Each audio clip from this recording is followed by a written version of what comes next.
This podcast is for informational purposes only and should not be considered legal, medical, or mental health advice. We speak from our personal experiences and opinions.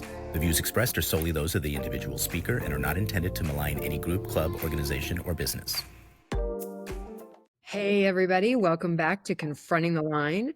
I'm here today with my favorite resident expert, Ed Gurowitz. And when I say resident expert, I really do rely on Ed as my go-to person to help me sort out what's helpful, what's harmful in the world of transformational methodologies. And now I'm kind of deep into what the heck is that anyway? And so Ed very conveniently wrote a book to help me along. So today we're going to be delving a little bit into Ed's book and some of the questions that Ed and I have been discussing at great length. Yay, yes, there it is. So Ed, welcome back. Thank you. Good to be back. Always a pleasure to be here. Yeah, we're having a lot of fun. Poor Ed, I was very skeptical when he reached out to me because, you know, he was like a trainer and a forum leader and deep in the inside of the est world, as it were. And so at first I was like, what is it? Why are you calling me? Do you know I just wrote a book questioning everything about that world? And in fact, Ed is actually the only really senior, I would say, level leader that has been willing to really explore publicly and speak to both the magic and miracles of transformational methodologies, as well as look honestly and openly at the harms that, quite frankly, many of which we can only see with the benefit of hindsight, you know, weren't necessarily evident in the time. The whole world of coaching, consulting, trainings has come a long ways since the EST was launched in 1971. And EST is sort of arguably one of the first really famous large group awareness trainings for sure, but that kind of public open enrollment offering of personal helps and self-development. And Ed was a big part of that in the 80s. So that's why I call my resident expert. So Ed, one of the things I wanted, we've talked a little bit about this, but one thing that, you know, your book is called Transformation from Potential to Practice, a handbook for personal and organizational change. One of the big things you and I have had a lot of discussion about is even just the word transformation. And one way that Landmark and many others sort of position that is as a technology, transformational technologies. So one of the things I wanted us to capture right off is we've had some really great conversations about what's the difference between a methodology and a technology. Because in some other episodes with some other experts, we've really seen the use of the word technology can be quite misleading. And it also has a little bit more to do with the culty world, actually making something mine and specific so that I can sell it. So anyway, I was just curious. I wanted to ask you, can you tell us a little bit about that? What's the difference between a technology and methodology? And Sure.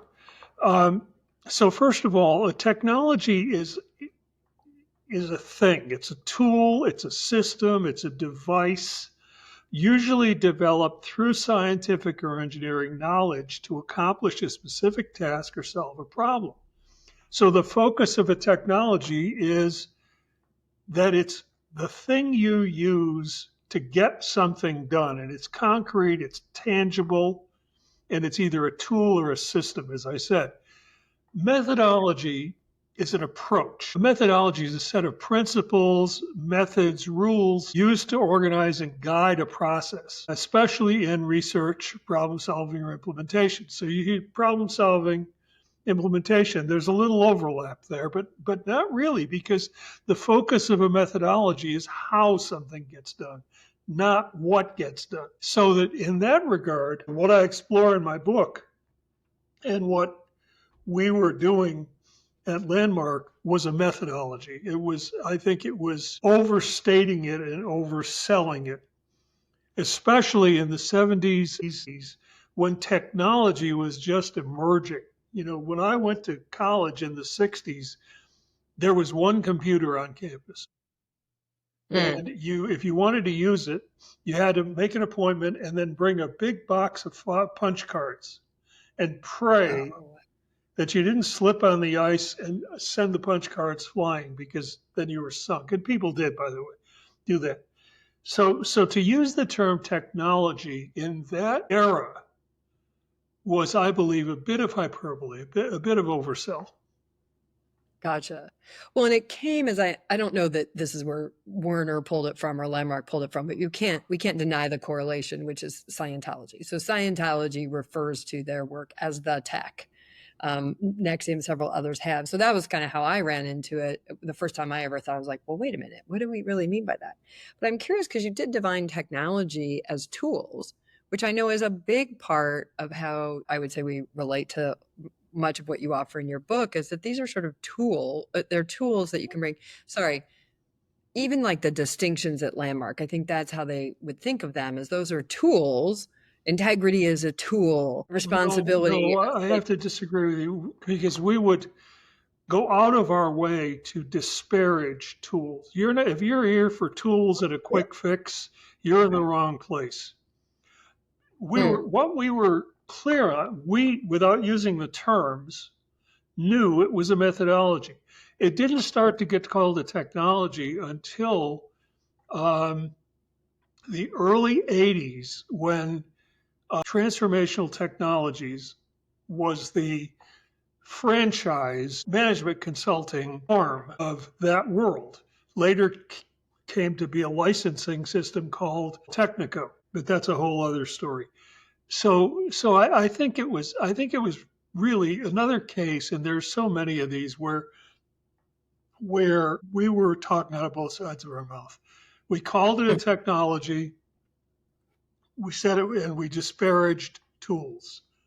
And to say integrity is a tool, for me, is massively undervaluing integrity. Integrity as a methodology is a set of principles, methods, and rules.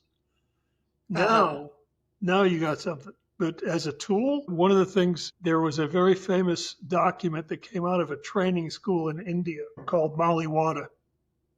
And it was on integrity. In fact, the title of it was on integrity. And it described 3 levels of integrity. The tool level is washing your hands, brushing your teeth. Then there was the second level, which is to be true to your ideals.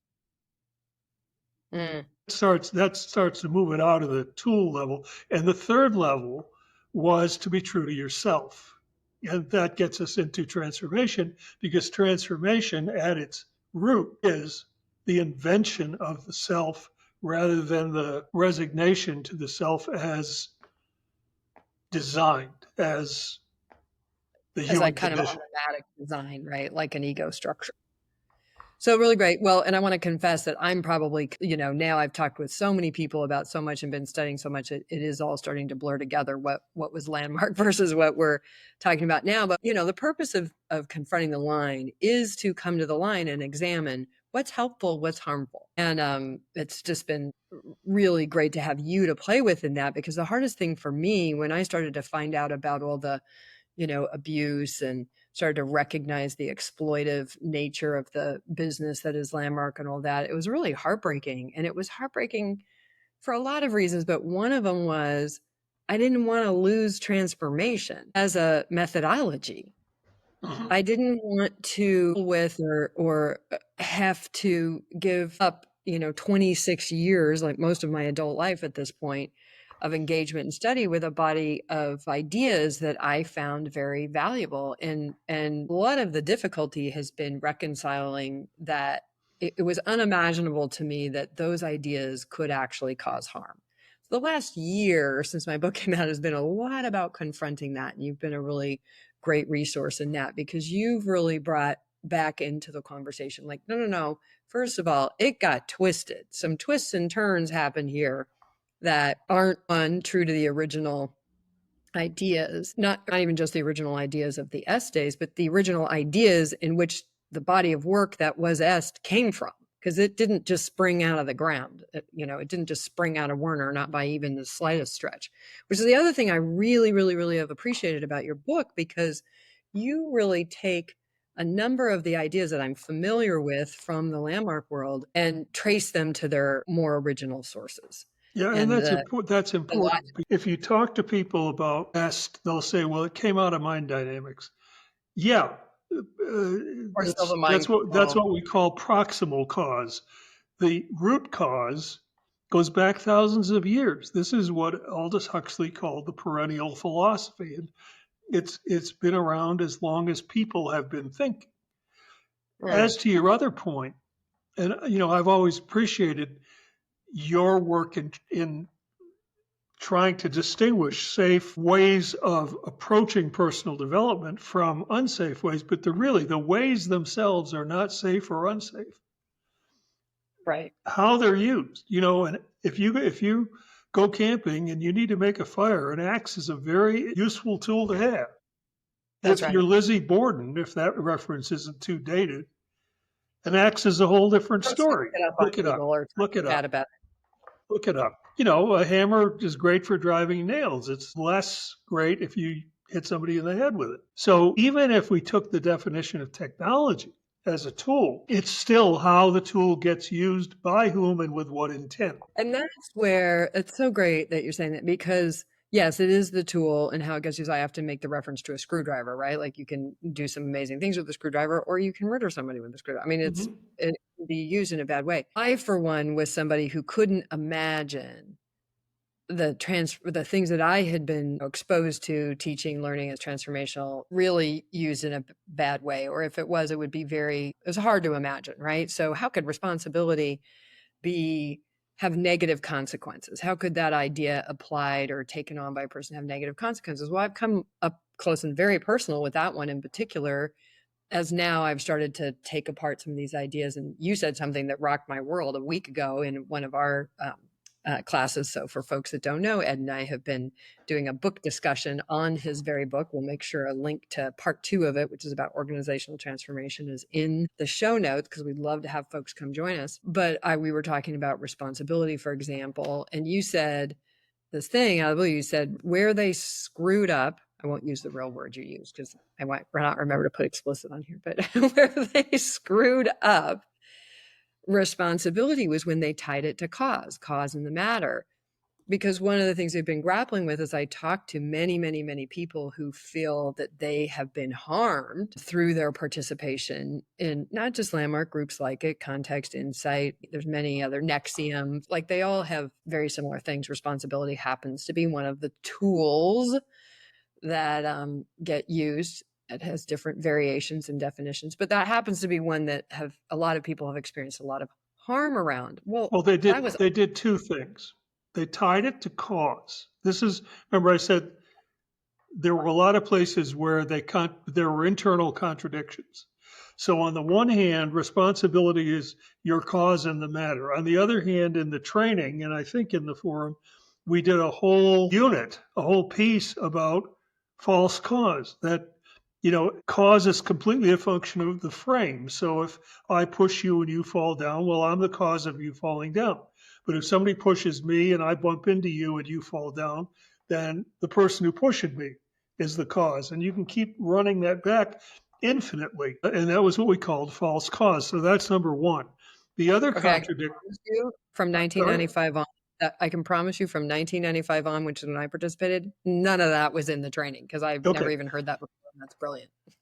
And the second place was the Werner's original published definition of responsibility that we used in seminars, we used it in the training, we used it everywhere, was responsibility starts with the willingness to consider that your cause in the matter. That was one. But then responsibility does not include blame, shame, credit, or guilt. Now, when you say to somebody, as a trainer once said to me when I was sick, why did you make yourself sick? That's blame, that's guilt. So again, it's, the same thing happens, to be fair, the same thing happens in institutional religion. Absolutely, yes. If you look at Jesus' teaching versus what people who brand themselves Christian, many people, not all, do with it today, they're unrelated, except by the label. It's almost unrecognizable, and as somebody who grew up. And so the use of responsibility in the training is almost unrecognizable if you look at the rest of the methodology and what the definitions were. And by the way, nobody ever defined cause. Well, and so what I love the way when you said the other day is like, no, is tying it to cause, because responsibility, the real depth is about what you have the ability to respond to. I mean, that's a responsibility. And the Fritz weaponization Perls said it's the ability to respond. the ability to respond. So what I have responsibility for is what I have the ability to respond to. Yes. So, and how I respond, I have control over that. And all, so it's an enormous power. Where it gets abused, and I think sometimes very unwittingly, like without realizing it. I certainly didn't realize it until I started having a lot of people call and tell me long-term impacts of a misunderstanding of responsibility. The primary misunderstanding it kind of got conflated with the secret methodology of intention, that somehow, and I used to say this when I led, if you pull up to the light and it turns green, take the credit. You were causing the matter of a green light. I used to say that, like, own the magic. Now I know. It's so sad. Anyway. I'm sorry, I'm just embarrassed for you.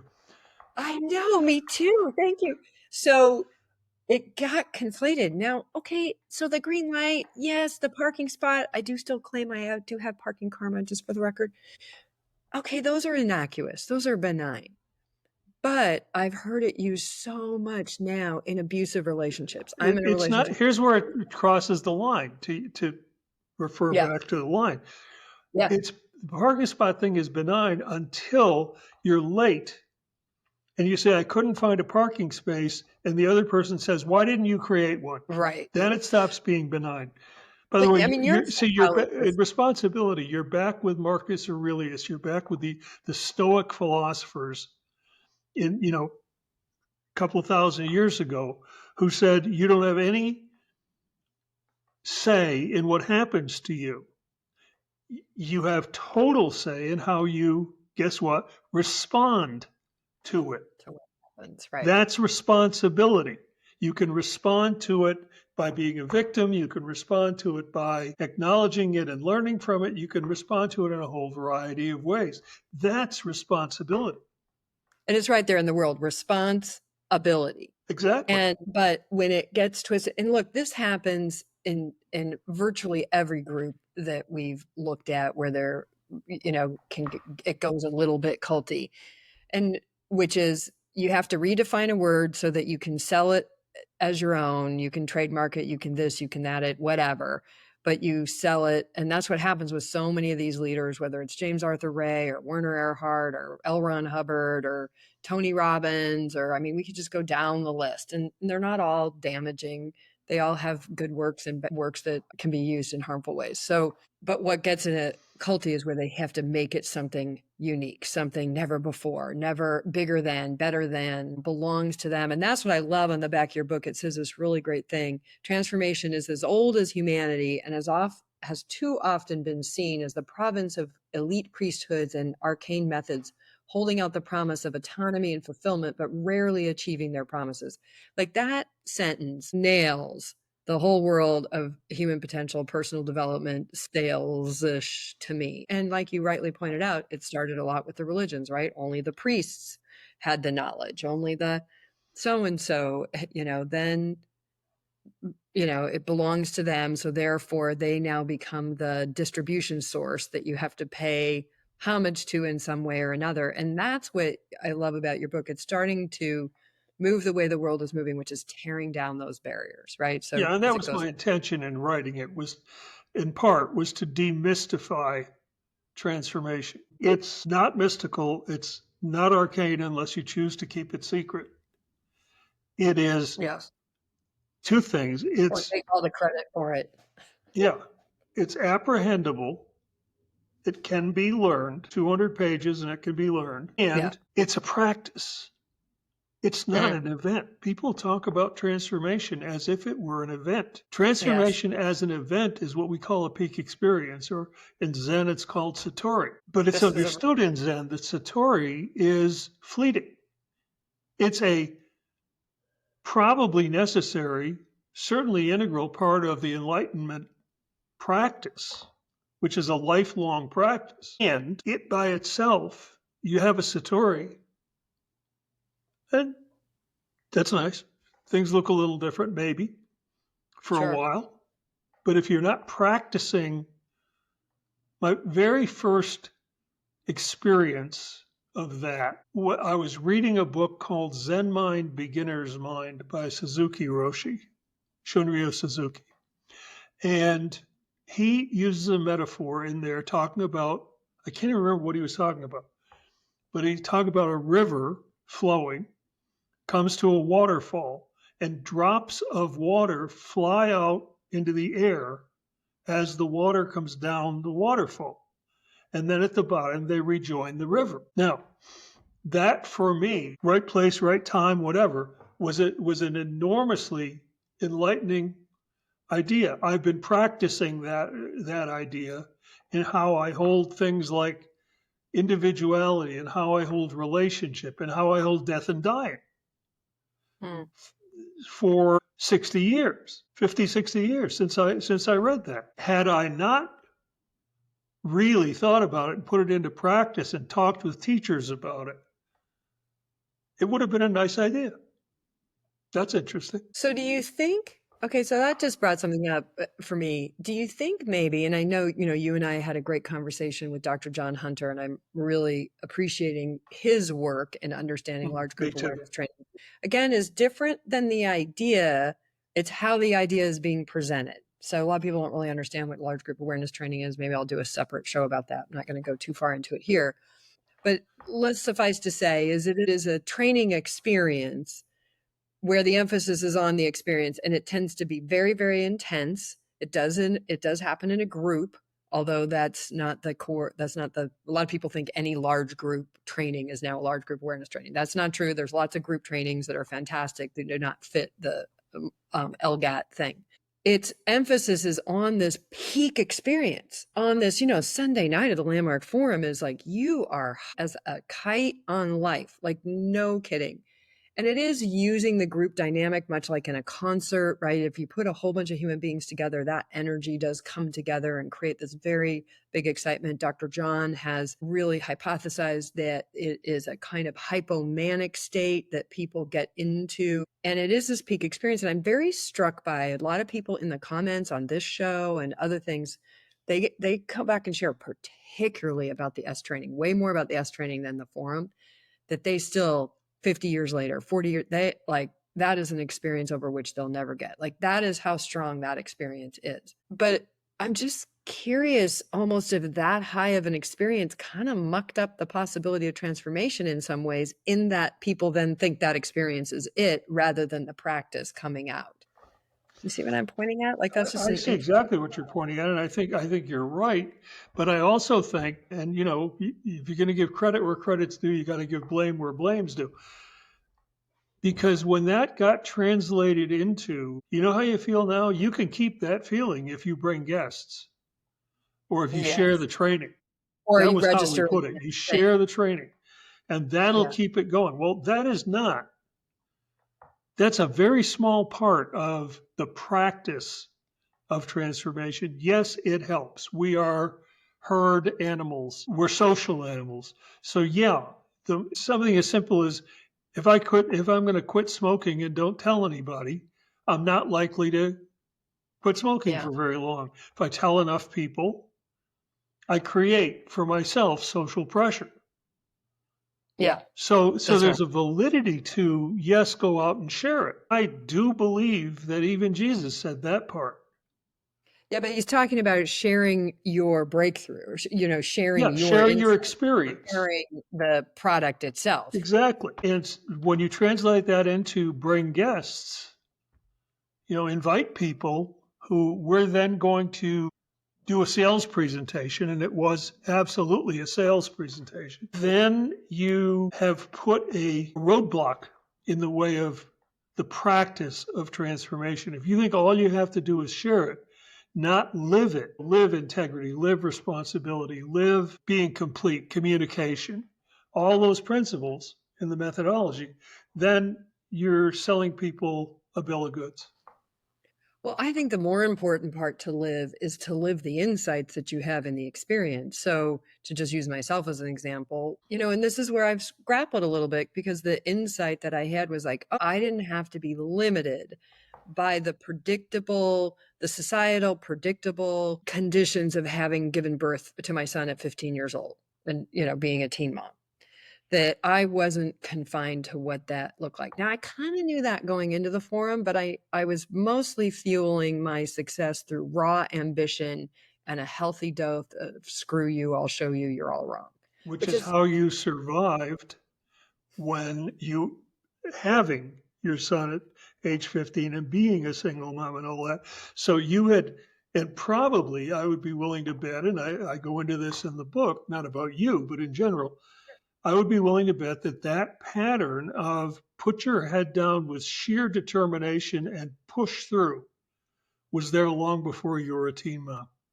oh yeah, Yeah. probably. So that's the point of transformation, is to realize that you are not your survival strategy, that the survival strategy served its purpose. You survived. Now, there's a problem with that because the single most addictive drug human beings have is survival. We become addicted to survival. And Yes. that's self-defeating. As I had to prove I was smart. Well, the only way you can, as a strategy, not as an end goal.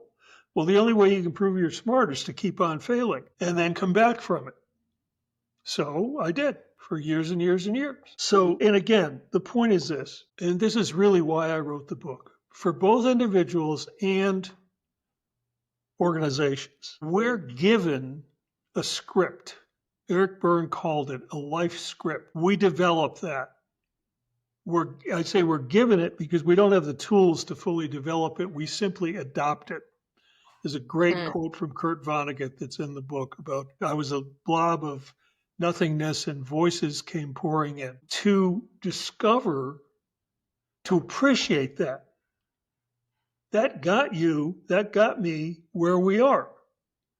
And it had its limitations. In my case, I had to keep on failing. I could not figure for many, many years how I kept snatching defeat from the jaws of victory. Well, it's quite interesting because you're actually talking about that's very similar for folks that haven't listened to it. Go back and listen to my episode, the second one in particular with both of them are great, but with Dr. Glenn Doyle, as he speaks about trauma. So he's a trauma specialist, recovery, drug and addiction specialist, but particularly is a great voice of mine, one of the, top voices that we could listen to as it relates to complex trauma. And I asked him, we were just talking about the whole world of complex trauma, which, as listeners will know, I have a deep interest in because my daughter suffers from complex trauma. And he said the problem with trauma, because I'm like, well, what's the problem? Really? As an old family therapist, yeah, I would invite you to say, my family suffers from complex trauma, because it's not just your daughter. Her complex trauma affects everyone in the family. That's right. That's true. That's very true. Wow, that's really great. Thank you for that. What Glenn described, I found really interesting was he said, we develop essentially strategies, coping mechanisms to survive whatever the situation is. So in my daughter's case, which she's given me permission to talk about this, but she had several years of sexual molestation. And then, quite honestly, straight out of Cinderella, which is very funny because her and I both love the Cinderella movies, but straight out of Cinderella kind of stepmother situation where she was being put down and whatnot in really harsh and scary ways for many years.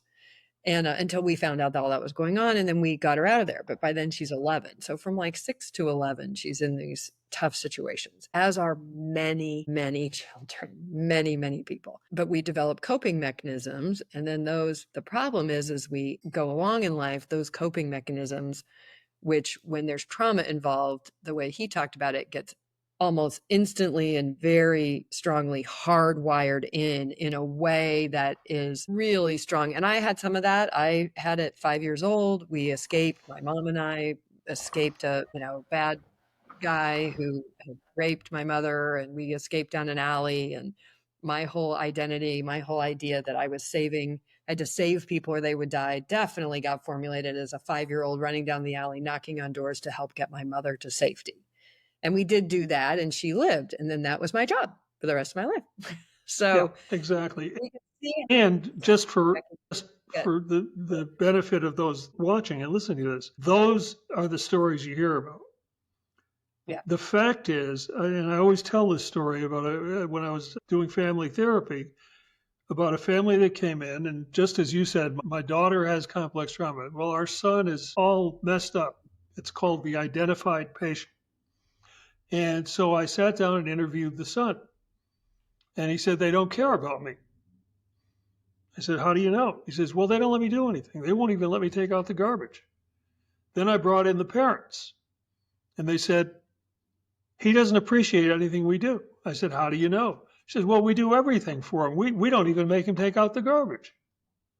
So, something as compared to what you grow up with, benign as something as benign as the kid doesn't take out the garbage, becomes as much the basis for what I call a survival strategy. Byrne called it a life script. Glenn calls it a coping strategy. Doesn't matter. Whatever Tracy Goss called it, the winning strategy. Werner calls it a winning formula. Yes. Or something. Not anymore. You say landmark. We shouldn't give it all to Werner because landmark has. Well, in that case, it actually was, but that's a different story. The point is, nobody gets out of this without a survival strategy, which, unless they transform their relationship to it, where they stop being the victim of it and now it becomes something they have rather than who they are, something they do rather than who they are. Unless that happens, they're going to be the victim of that strategy the rest of their life. Transformation is exactly that shift. Now, with organizations, there's an absolutely comparable thing. Why, up until the mid-1950s, it began to break down, but up until 1950, 4,000 years, organizations, societies, villages, tribes, businesses were structured in hierarchies of command and control. That's the default design of organizations. Why? Because when the Romans, in about 200 BC, the Romans had this huge army. They were going to invade, they were going to create an empire. They're going to invade Gaul. They're going to invade Germany. They're going to invade Spain and England. What all those countries are now. Well, you can't just send people off willy-nilly, and you can't give orders en masse to thousands of men and expect they're going to follow them. No, you create a hierarchy. You create every 10 men is under the command of a decurion. Every 100 men is under the command of a centurion. Every 1,000 men, and on up until you get to the emperor. That's the default design of organizations, just like the thing we've been talking about is the default to create a coping strategy before you have the means, the intellectual wherewithal to do it. And, logically, intelligently, the way we would look at it now, like, why would you do that? Well, because everybody does the best with what they have. So on an individual level, you have this survival strategy. On an organizational level, you have this default paradigm for organizations, which is hierarchy and command and control. Now, there's added a lot of ramifications to that. How information, the least informed person in a command and control organization is the person at the top. Because everybody, from the shop floor on up to the C-suite, everybody is hoarding information because information is power, it's currency. So, in an organization, we call it personality. In an organization, we call it culture. Culture is just simply how work gets done. And culture can be by default. Work gets done through hierarchies of command and control, through withholding information, through politics, through all the stuff that makes organizations hellish places to work. Or we can design a new culture that has different principles. The way I'm starting to see why I'm resonating with you. So am I hearing you correctly? Because the way you're talking about this sounds a bit like transformation as the way that you're related to it and teaching it and making it available to the world could actually be the only word that's coming to mind is undermine. I'm not sure if that's right, but kind of be water on the clay feet of the hierarchical systems that we have been stuck in. Basically, you nailed it, since the Roman times. It hasn't always been that way. I don't have my history stuff on me, but there are times where there have been societies that are not organized around that. But you got to go way back. I don't And you think got you'll to find them. I don't no, think no, you'll watch. find them. I think they're just what you're seeing is societies that were more fragmented. But if you look at each fragment, that was the design of it: command and control. Yeah, It I don't know. might have I'm been not. matriarchal. It might have been On my patriarchal. goddess guy, lead goddess guy, who's studied ancient civilizations much more than me to get into that. But Okay. I'm more interested. I want to bring folks back because the way you just talked about transformation and the way you teach it and the way you write about it in your book, um, in both personal and organizational, kind of erodes that hierarchical locked in model. And I would say, I think in the Being a Leader course, without having distinguished that, that is something that was definitely possible, is that leadership is not a matter of position. It's not a title. It's not a granting. And, this is why, for those of you that don't know, in Ed's history, so when Ed left the EST organization, and went out and started, consulting and coaching and working in organizations for what would be from 1991 until currently, and still is, worked very much in the areas of diversity, equity, and inclusion, allyship, collaboration, all these things. And now I'm starting to see why you feel and transformation are so in lockstep, because a lot of the way I It's all the have same. been on the It's all dark the same. side of what's happened with transformation, where it got culty, Right. is where it got pulled into that hierarchical knowledge. I'm better than you. A dear friend of ours that we have in common is always talking about the clicky, yucky structure in those organizations. And he's absolutely right. He knows who he is. He's listening now. He can send us a private note. But he's absolutely right, because human beings will lord over each other with whatever they have. And if that happens to be knowledge, then fine. I have some secret. Have you read Lord of the Flies? No. I've See, seen the it's movie. interesting. That book was very popular a long time ago. Yeah. This is what I missed by dropping out. So yeah, right. It's a story about a bunch of kids that get marooned on an island. Yeah, I'm familiar. And organize themselves almost immediately into a hierarchy and persecute bully other people, and the whole thing. Here's the thing: the world, it took centuries to go from the Iron Age to the Bronze Age. It took centuries to go from the agricultural economy to a manufacturing economy. In the last decades, not many decades at that, we've gone through the experience economy, the attention economy, the knowledge economy, the information economy, and I believe now we are moving into the relationship economy. Really? It feels like I have a utterly. client it's a large bank, not in the Mhm. United States, and I started working with them 2 years ago on transforming their culture to one of relationship, because they realized they could see coming that banking, which has always been very transactional, you go in the bank, you write a check, give it to the teller, they say thank you, you leave. Nobody does that anymore. When was the last time you wrote a check, much less That was a bad example. Run to the pool guy about an hour ago, but okay, well, bad example. Pretty rare. But mostly now, if you go to the bank, especially for businesses, there's got to be a relationship with the bank. I know the banker who handles my business at Wells Fargo Bank.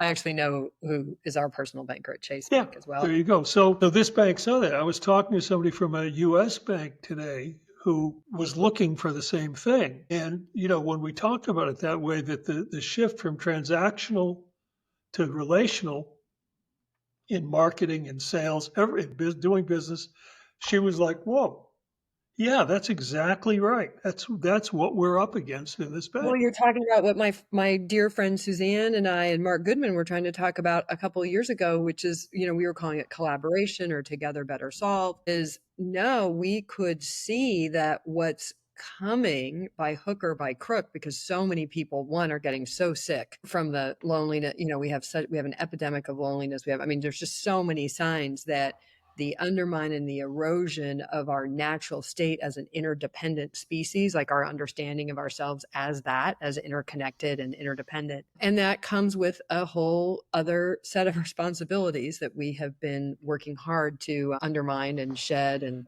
trash. But what's it's not interesting working. about that, Ann, is that it's not a new idea. Primitive No. tribes knew that. And at the same time, because of the workings of the brain, chapter 2, it became we're dependent on each other and collaborative and tribal. Yeah. Except those guys aren't. We got to defend ourselves against them, who are also that way internally. But it came up against factionalism. Except, there's probably more than one exception, but a notable exception is in South Africa, where the culture called Ubuntu, and Ubuntu translates basically as nobody wins if we don't all win, or we're all in this together. That was the exception to that until white people got there. Interestingly, a lot of indigenous tribes, well, they did have warring and, all kinds of stuff in indigenous tribes, but they were territorial. Yeah, many indigenous tribes have a very different orientation. In fact, I think I'll put it in the show notes, one of my all-time favorite videos. It's called Enoughness. And it's a 4-minute video that just explains very, very simply the very different background ways of thinking between a Euro-Western perspective on the world and the planet and society and an indigenous perspective. And I'm one since I was 14 years old, and I was an avid reader. And I read this fantastic, it was a historical romance novel thing, which I used to devour.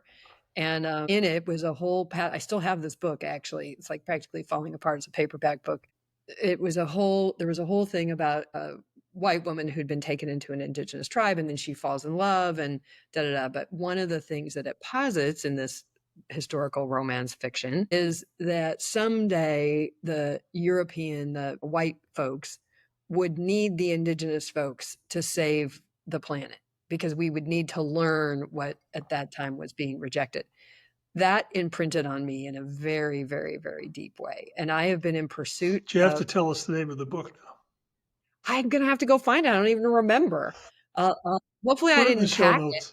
I haven't read it. I haven't looked at it in probably 20 years.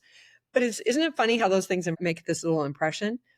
And when I started doing the work on collaboration to really understand true collaboration, which I also got fascinated with when my husband and I, with our partners, had a hotel. We're managing a hotel in downtown Dallas during the Katrina evacuation, and it became dubbed Hotel Katrina. And we took care of hundreds of evacuees, and we organized 5.5 weeks. We essentially organized a whole relief and relocation effort and took care of hundreds of families. And it was one of the most impactful experiences of my life for a lot of reasons, but mostly because I saw absolute miracles happen when a whole community came together to take care of itself. And it was something over which I will never get. Kind of like circling back to those peak experiences, except it was a peak experience for 4 weeks. And then I've spent years trying to understand what happened there that was different than what happens in everyday life, where we see so many people, attacking each other and coming after each other. I'm having a hard time in the current climate. I'm like on a self-proclaimed social media blackout right now. Me too. I just can't see right now. I need to take it in slow because of this. It's so antithetical to who I think we actually are. So that's really, it's really great. So you've kind of actually touched on it. But wait, see, there is no who we actually are.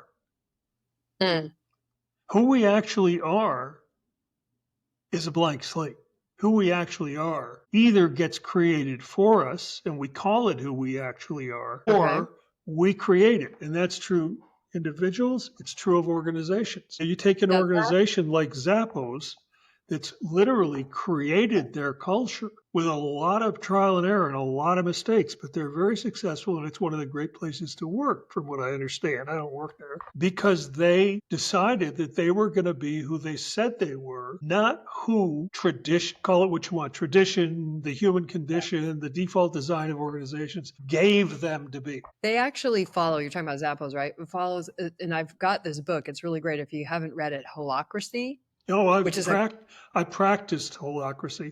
The Holacracy Mankind is- Project, when I was national chair of Mankind Project USA, adopted holacracy as their governing principle. And okay.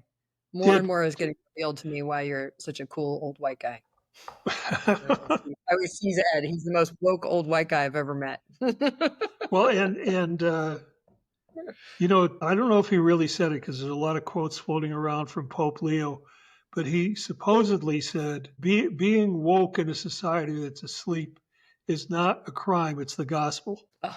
Well, gotcha. He probably didn't say it, but dangerous right now. But yeah.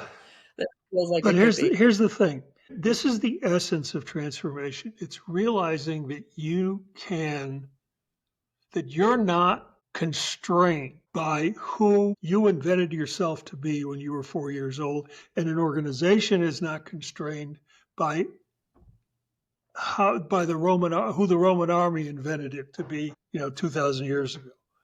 So I'm looking forward to the second round of the master class about my book, because we're going to deal with organizational transformation, and it's got a lot of similarity at the root. The methodology is the same, but in practice, it's much more difficult. Gotcha. It's interesting. I have to say, after having done most of my career, I've worked in what I would say is personal transformation or individual transformation, and have really come to see, not even just in the run up to my book, where I start to question, I'm actually not questioning transformation at all in my book. I'm questioning a business, an organization. Yeah.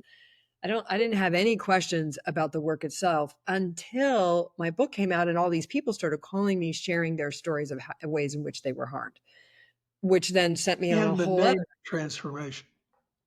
In the name of transformation, exactly, which is really confusing, when something that we think is here to help us, to enhance us, is actually used to subjugate us or to harm us in some emotional. So sort of like, compare the Sermon on the Mount with the Spanish Inquisition or the Crusades. Yeah. Okay, or compare the ethics. There's a core text of Judaism called Ethics of the Fathers. Compare that to Benjamin Netanyahu's government. Look, here's the thing. There are two principles. Lord Acton said power corrupts, and absolute power corrupts absolutely. So since power is in the West particularly, but also in the East, is part of the fabric of society, you're going to have corruption. Okay, that's number one. Number two, experience, profound experience, religious experience, spiritual experience, peak experience degenerates into dogma. Yeah. Very, very easily. I wrote a book about this with an Episcopal priest. We've never published, but that was the whole thesis of the book. We should talk about that. That'd be great. Well, because that's exactly. If you read it, watch a fella on Facebook, he's on YouTube also, called Dan McClellan. His motto, and he often wears a T-shirt that says, "Data is more than dogma." So what I'm curious about, where I started to go with that is, and then I left, I've also done some work in organizations with the same kind of transformational methodologies. And what I noticed right away is it was hell a lot safer and more ethically done in organizations. And I was like struck by that because it was in the middle of the fall of my book. But here's and Tess, I want to just know what you think about this theory, is because in organizations, there's more structure that is already there. There's an HR department. There's so there's some of that measures. Like you don't muck around as There's regulation. Just regulation. Well, yeah, you don't muck around in people's sense of self. Like you just don't do that. But the other thing is there's a shared goal that's being worked on. There's some kind of a shared objective or a shared goal or a shared Mhm. outcome that you're aiming the work towards. And then people can take that work that you're aiming towards that shared goal, maybe I worked with a retailer for that, those stores or, that company's reputation or whatever. You can take some of those same tools and automatically people are, of course, also applying it to other areas in their life. When I did trainings with district managers and we were talking about how to be effective with their store managers, and regularly people in the class are commenting like, "Oh, I think that might work with my wife too. Do you think it would?" And I'm like, Probably would, listening. Yes, guys, that'll work really well with your wife. Trust me." I don't But we even, by weren't. the way, in my organizational work, I don't even attempt to draw that line. I give people one of my favorite pieces of homework in, say, a 4-day workshop to give overnight is to call, or if they're staying at home, go home and ask your wife, what have you been trying to tell me that I haven't been willing to listen to? Oh, so you And give up using the personal. Yeah, I didn't do that. I let them bring it up, I and then do that because they find out yeah, that could, if you ask executives to rate themselves on how good a listener they are, they all put themselves way up I there. 10 out of 5. Send them home with that assignment and some coaching on how to do it, and they get a good solid dose of reality. Yeah, it's absolutely, you're absolutely right. I've it's done. so much more I mean, and I've seen business organizations where it gets culty also and causes huge damage. I mean, I've actually Yep. talked with a few people that had literally transformational consultants destroy a company from the inside out, mostly because they don't know in my world when I listen to it, it's like that's not even the work of transformation. Like what that person was teaching or coaching or working was not, it's not it. That's not it.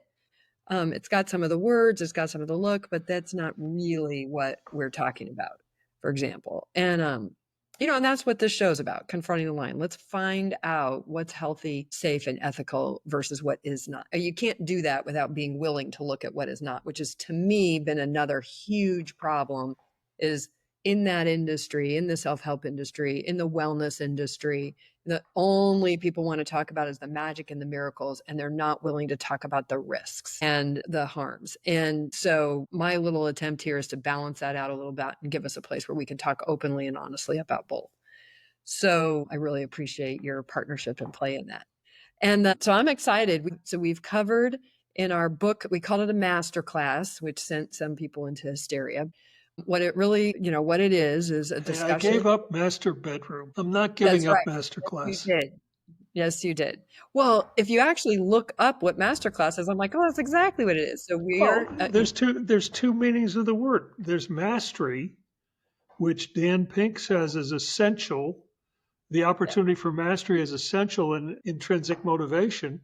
And then there's master, serf, master slave, master, the hierarchical meaning of the the word. dominator version. In Yeah. master class, whether it's Maria Callas or Pablo Casals or whoever is giving it, it's someone who has mastered a craft or an art or a Yeah. subject who's now going to teach. Yeah. Which is why I was so excited to host the transformation from potential to practice masterclass and to, co-facilitate that conversation so that we could really explore these ideas. And we've gone through the first 5 chapters, which I am going to make that available to folks. So And it shameless was a plug. gas. It's been I've learned a lot. How about Me you? Like, too. I mean, Absolutely. I've learned a lot because, a group that's been hanging with us, having those conversations have brought so much to the Yeah, conversations. such smart people. Really smart. And they are true dialogues. It's a true dialogue, discourse, conversation. While you have, definite mastery in this domain, in this area, I have a level of mastery. So does everybody else on the call. It has just been really juicy conversations. And so we're going to make them available to folks. Even if they come in on the second half looking at organizational transformation, they'll have the opportunity to have the recordings and hear those initial conversations, and they're not essential for the next part, which I'm really looking forward to. Does these methodologies really make a difference in shifting the culture in organizations? Because in my adult life, I can't think of a time where it's been more needed and wanted than right now. You want to say particularly about this time, because this time we're at in history, as it were, I think is a time where organizations are particularly flailing and in a lot of ways. And maybe that's always been the case, but it just feels, and there's a lot It of hasn't always been the case. There have been long periods of time when organizations were very stable. We're seeing the death throes of command and control. We're seeing the death throes of transactionalism. If anybody thought that the default paradigm of society was going to go down without a fight, they were very naive. This is the fight. I think we'll win. I do believe, as I have since he said it, as Dr. King said, that the moral arc of the universe is long, but it bends toward justice. That's what my life has been about. Wow. I really hope That's you're who right. I am, is I'm creating a world where people are treated fairly and justly. It won't be accomplished in my lifetime. But Ann, the best time, the two best times to plant a tree, 20 years ago was one of them. Okay. And the other one's today. Really? Why so? Why do you say that? Why today? Because that tree my grandchildren will sit under. Ah, yeah. Yep. Yeah. Wow. Well, I really hope you're right. I'm feeling particularly a little resigned right now. Oh, so am I. I know many, many people are, and frustrated and scared. That's probably what's underneath all of it, is just fear for the future. Fear. I have 5 grandchildren, Waist deep in the big muddy. Yeah. Yeah. So, but all we can do is what we can do. And we need to be true to ourselves and our values. That's why I wrote the book I wrote, because the work that I loved, I saw as being misused and abused and endangered. I've learned a lot since I wrote that book. I'm about to start working on my next book with everything that I've learned. But I still think there's, wisdom, huge wisdom in there. And if we can pull it out and bring it forward and evolve it, we can help humanity. Just remember, the work that you loved was not the forum or the wisdom course or the S training. The work that you loved was transformation. Right. That's right. That's right. Yeah, I mean, I love Sarah and Nippy of A Little Bit Cult. They always say this great thing: if there wasn't good stuff in there, nobody would join those groups. So what I'm interested in is the good stuff, and there is good stuff. And I do continue. And by the way, before we get mail about this, there are groups where there was no good stuff.